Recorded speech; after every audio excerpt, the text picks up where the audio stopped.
What is up, world? Welcome back, Charge the Game podcast. And guys, I have something that I need to bring to everyone's situational awareness.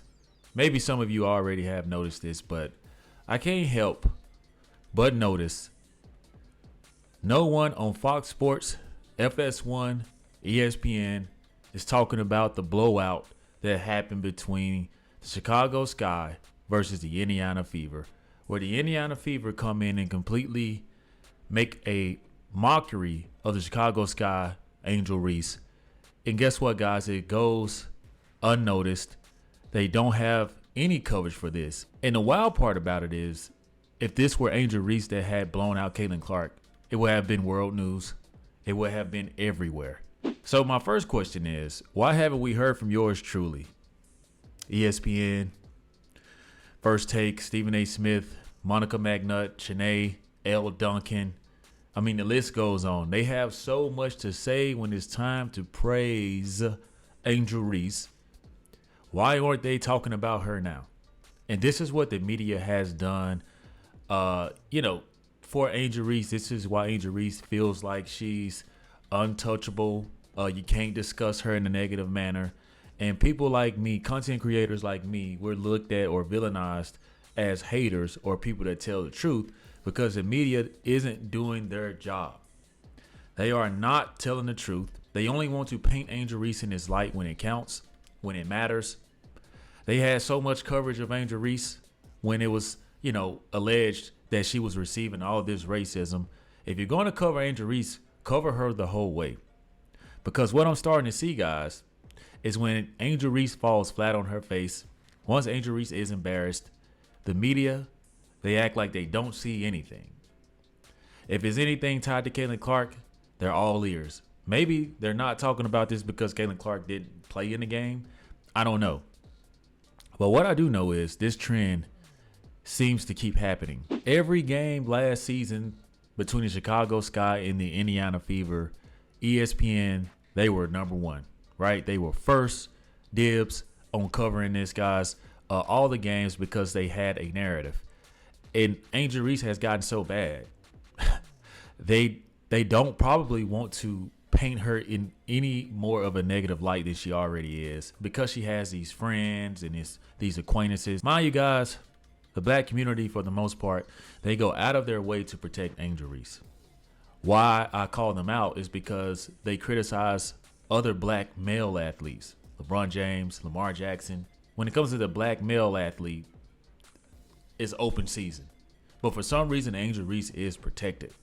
And this is what gives Angel Reese the big head. This is what makes her feel like she's on the same level as Caitlin Clark because they want to view her like that. I even did my due diligence, man. I went and checked Fox Sports as well. This is the facility. Emmanuel Acho, right? Who is a soy boy to me, in my opinion. Guess what, guys? I don't see anything on here that's talking about what transpired last Saturday. Where do you guys see in all these videos? You don't see any, and I wonder why. Right? Angel Reese, Emmanuel Acho, who has obviously won some type of Emmy Award or something like that.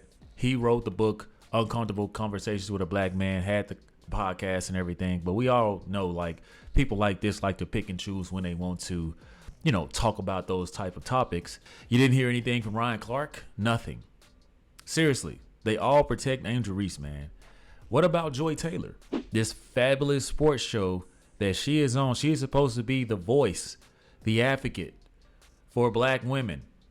Haven't heard a thing about her reaction to Angel Reese getting blown out by the Indiana Fever without Caitlin Clark. But let it be something controversial. Let it be something alleged. And they have to talk about uncomfortable conversations, right? They're all ears. It's because everybody's pretty good at race baiting. It has become a sport on its own. It has become a way to clickbait and grab the most traction. And this is why Angel Reese can't grow her game. She's not being criticized in the public eye the way that they criticize Caitlin Clark. Even though we see Caitlin Clark hold herself in a different regard, she still takes the bullets. She still takes the heat. And she still carries herself with elegance and class. Angel Reese gets applauded for missing layups, grabbing her own rebounds, and shaking her ass on her podcast with Sexy Red. Then again, guys, I think a lot of these people in the industry, I think that when it comes to the women, most women don't hold women accountable. That's why it's such a big deal when Candace Parker comes out or Lisa Leslie comes out and they tell it like it is. Those are rare instances where women are going to tell it like it is or hold each other accountable. Men in this industry, men in the media, they all want to smash Angel Reese. They see she's young. They see she's hot. They see she has a little jelly back there that can shake. So they're going to do what they have to do, stay on their P's and Q's, because they're hoping that they can get a chance at the young Angel Reese, the Chicago Sky Barbie, whatever she calls herself. But it simply just amazes me that this has gone completely unnoticed and not talked about in sports media's news cycle. They've done a great job of uplifting Angel Reese. Even when she has her shortcomings, they have glorified this rebound stat so much to where that is the only thing Angel Reese aims to make impact when she's on the court, is grabbing boards and putting them back up. Angel Reese has not yet learned team basketball. The way that she lays the ball up, guys, it's almost laughable. And guess what, guys? She just won Best Sports Woman of the Year or something like that at the BET Awards. And we all know that this is propaganda, man. This is all political to me, in my opinion. They want to do everything they can to keep Angel Reese in some type of alignment with Caitlin Clark's success and her status. But what's going to happen when you're forced to tell the truth, like Candace Parker just had to come out and admit Chicago Sky have a problem?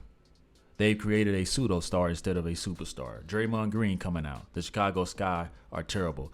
So many people who like Angel Reese because of her personality, or some of the guys who just want to smash, they are so blinded by lust, popularity, they're not willing to disclose the truth.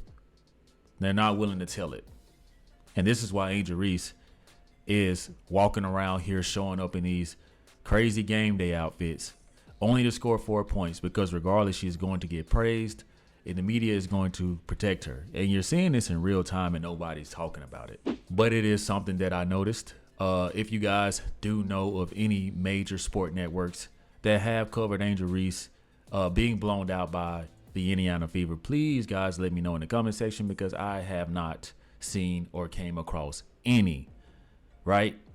But guess what, guys? If Angel Reese would have had, I don't know, 12, 13 points and beat the Indiana Fever, this would have been the main topic of discussion, without a doubt.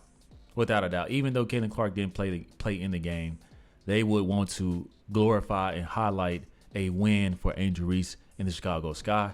But we're going to see how the rest of this season is going to unfold, because I don't have very much faith in Angel Reese, especially with the way people protect her. They deprive her from criticism, which inhibits her from growing her game. So you guys let me know what y'all think about the media not discussing the blowout. How do you guys feel about the media protecting Angel Reese and not keeping it real? And do you guys think that this is a problem for not only Angel Reese, but the Chicago Sky in general? Let me know, guys. Drop those comments in the comment section. Do not forget, subscribe to the YouTube channel. Hit the like, share, and notification bell as well. I'll see you in the next one. Peace.